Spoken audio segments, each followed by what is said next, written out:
If you find yourself considering private loans instead of federal student loans, there are a few things to keep in mind. First, medical students face long enrollment periods in school, and after graduation, there are additional years required in residency. And as for borrowing private loans, it's best done only when aggressive repayment is possible.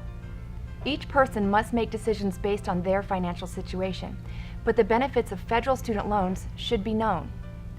Federal loan eligibility is not based on credit. As long as you are eligible and not in default, you can borrow federal student loans. Applicants that qualify for a federal loan are guaranteed funding by the federal government. Federal loans offer fixed interest rates that will not change. Federal loans also offer flexibility as they have a number of loan repayment options. The repayment plan for federal loans can be changed as your financial situation changes. And public service loan forgiveness is available only for federal student loans. Deferment and forbearance options can be used to postpone payments, and federal loans can be consolidated, which gives you a single loan with a single payment. Finally, in the case of death and disability, a discharge of the federal loan debt is available.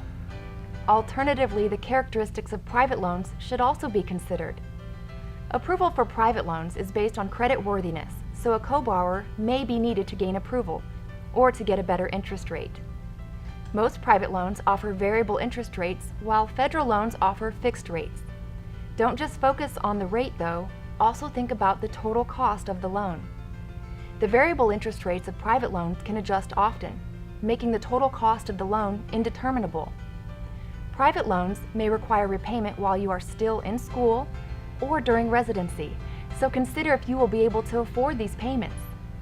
There can be limited repayment, deferment, or forbearance options with a private loan.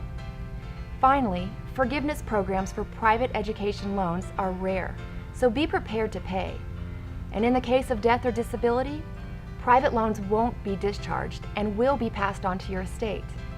The fact is, private loans can offer benefits for certain borrowers. If any of the following situations exist, then a private loan may be a good idea. 1. If you are not eligible for federal aid, then private loans may be an option. Also, if you're in a career in the private sector and the loan can be repaid in a short period of time, then private loans may also be a good idea. This is especially true if interest rates remain low. Finally, if your educational program is short and your post-education salary will allow for aggressive repayment, private loans may be a worthwhile way to finance your education. If these conditions do not exist, the cost of a private loan and the uncertainty of the repayment conditions leave federal student loans the more ideal borrowing option. For more information on federal and private student loans, check out the videos and fact sheets on the AAMC website.